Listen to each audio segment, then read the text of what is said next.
Hello everyone, and welcome to another game of full of Warships. Today it's one of my replays and I'm in the Plymouth, a tier 10 British cruiser. And we have an incoming air attack here. So I'm trying to get closer to the island to hopefully not be shot due to the spotting. And the carrier decided to drop into this smoke screen. Interesting. I mean, you can argue maybe he wanted to interrupt the Viper, but he dropped basically at the part of the smoke screen that was outside of the camp. So it was impossible for Viper to cap there. But anyway. So it's a tier 10 battle on Shatter, 3-point domination game. There are quite a few tier 8s around, so pretty nice matchmaking, I guess. No sub, although we have to face a carrier. Now, Plymouth is a recent acquisition of mine. I haven't played it that much yet, but so far I like it, I gotta say. And look at that, we've got an enemy daring pushing in here. Now, unfortunately, we just lost our Richelieu, but here comes my raider. I also got a hydro going, in case there is some fish coming my way. Besides the daring, there's also a Shimakaze, so while the daring might just have popped a Richelieu, there could be more fish. Now, I'm only using my front guns here. I could technically just stop and turn my ship to use more guns, but I want to get a little bit closer here to keep it in the radar longer, hoping that allows our team to do more damage to it. Also, it's angled away, so my guns aren't gonna be them. Oh, is it turning now? It's just saying my armor piercing isn't that effective as long as it's sailing away there. Well, we almost got it. I can't go any further though, because then I will be shot by enemy battleships. Well, one enemy battleship and a Nevsky. Oh, hello there. So the Shima also showed up. And my radar has run its course. Although it looks like the Mogami has now found the daring. Which means that daring isn't getting away after all. That's good, that's good.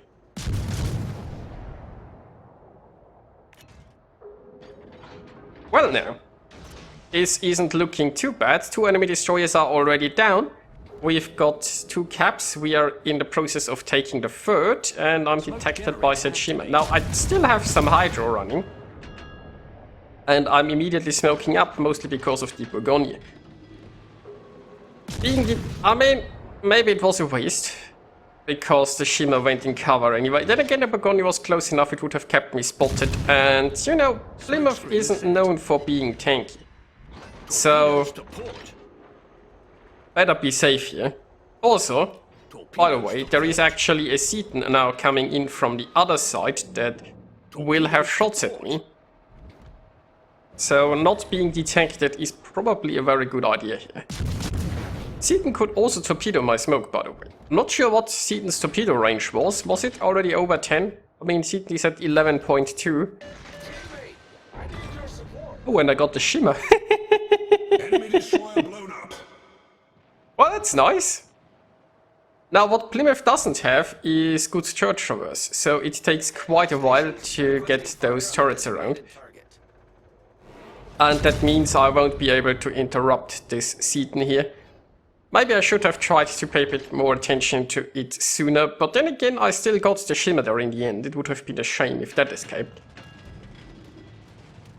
Now I still have like 50 seconds of smoke remaining here. And we can use that to shoot the Seaton some more. And I'm also far enough away that I'll stay in concealment if the smoke disperses. So I don't really need to evacuate my current position. Then, of course, there is a Nevsky that... I mean, the Nevsky isn't that far away, right? If the Nevsky raiders me here for the Seaton, I'd be in a lot of trouble. And I might be in trouble regardless. If he blind shoots well. Anyway. The thing is, there is probably not much communication between this Nevsky and this Seaton. And the Nevsky doesn't have a destroyer close to use its radar, so maybe I'm getting away with it. Anyway, on the more serious side, there is an Atago coming around here. Now, Atago shooting armor piercing could be very troublesome for me here, because I'm not that well angled, but I have a secret weapon. And that secret weapon is the carrier. Not that I expect the carrier to deal with the Atago, but I mean, look at the turrets. The turrets aren't looking my way. This Atago has smelled a carrier and it's going to completely ignore me. I mean, it might still drop my way, I guess. That's why I have a Hydra running. But it's just, you know, it only cares about the carrier. I can do whatever I want. This Atago is just... yeah. Unfortunately, it looks like the Atago is angling, not because it's getting wrecked by my shells, but because it gives it a better, probably, opportunity to shoot the carrier. But it's almost down, and it is down.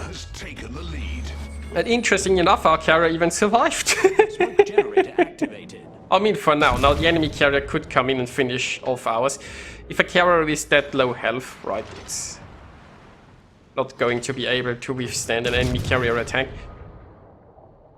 Meanwhile, the Aetam reversed back here, and I'm in another smoke screen, and I'll just keep shooting said Aetam. Now my Hydra is going, which means I'll see any of its torpedoes coming. That's probably good news. My own torpedoes, they don't quite have the range,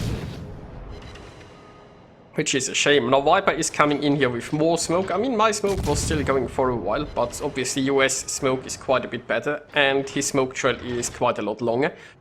So that gives me more room to maneuver here safely.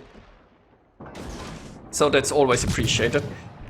Speaking of safety, it looks like the Nevsky is coming back in.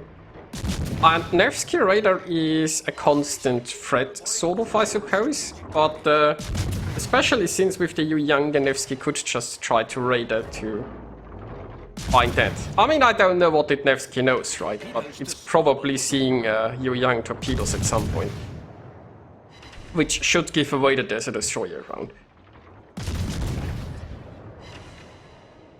But, you know, I just keep shooting this Aetam for now. And it doesn't look like this Aetam will have... it doesn't look like a problem for much longer. Our team has taken the lead. Meanwhile, the Nevsky... Well, the Nevsky is still facing Jedi there. And the Chapayev.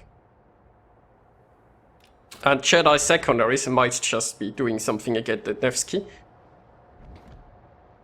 Or maybe his primary guns. So that's a threat dealt with. That's good news. Now the Burgonia seems to be going towards Jedi now. I can get a few shots in here maybe. Unfortunately, Burgonia is pretty fast, so it's going to be behind that island pretty soon. I can move slightly further in my smoke trail. Also, I suppose with the islands I might not need a smoke trail, right?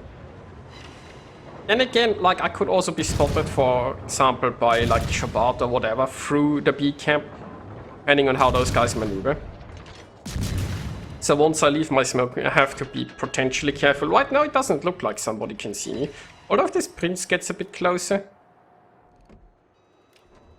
Well, okay, the Burgonia got torped heavily anyway. So, honestly, between Jedi and the Chapayev, they should have this covered. So, instead, I'm gonna move forward into the B camp. Now, we are doing very well here on ships, on points, on everything, basically. So, I shouldn't be too concerned anyway. I could be shooting the prince right now. Might actually be some merit to this, because I'm in cover from the battleships. Then again, yeah, you really should have, probably. It's not even that well angled. I mean, I only have armor piercing.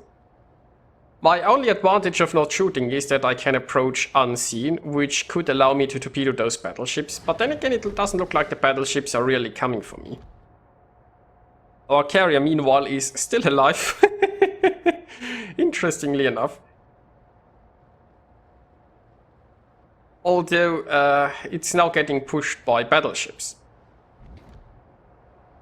Now, I'll continue a little bit forward here. So, I popped my Hydro, mostly to see if the prince is around. It's less about torpedoes, but more like obviously I can't see through this island. Well, I could if I radar. But for now, I just want to make sure that there isn't anything like in my immediate vicinity. So, there is the Yamato. I'm gonna smoke up and I'm gonna shoot its broadside. Our carrier has finally been taken out. And we are actually only one ship ahead, but I'm still feeling reasonably confident here, I guess. And again, like, I mean, I'm a cruiser, I'm just a shot away from being deathstruck. I don't think Cheddar is that healthy. I'm not sure how healthy that Yu Yang or the Chapayev are currently. Or Viper for that matter. Now the carrier has decided to drop my smoke. I can mostly get out of the way. And we can see the torpedoes coming from the Prince. Now the Prince has 6-kilometer torpedoes and they run out here. That shows us just how close he is. So it's time for a raider. The Prince is soon going to be within its hydro range. And it has armor-piercing preload. The question is, how fast can I sink it and how hard will it citadel me? Yeah, there is a Confederate. Yeah, there is the Hydro. I'm not very well angled, but I should be able to kill it with the next salvo. And there we go. Our team has taken the lead. So, there is a strike team now. We sank an enemy Carrier, Viper got the carrier. Lovely, lovely. So, we have 6 kills for now in a division. If Jedi could get the Yamato, we would get the Brothers in Arms and the 7-kill division achievement. So Jedi might just be trying to go for the ram. Of course, there is still the Yu Yang. And I suppose the Yu Yang is gonna torpedo instead, I'm afraid. And here we are with the results. So, you know, I haven't played Plymouth a lot yet, but so far my first impressions are good, and I think I'll enjoy playing it some more. So, there is that. This was a lovely battle, I hope you guys enjoyed watching it, and I'll see you next time.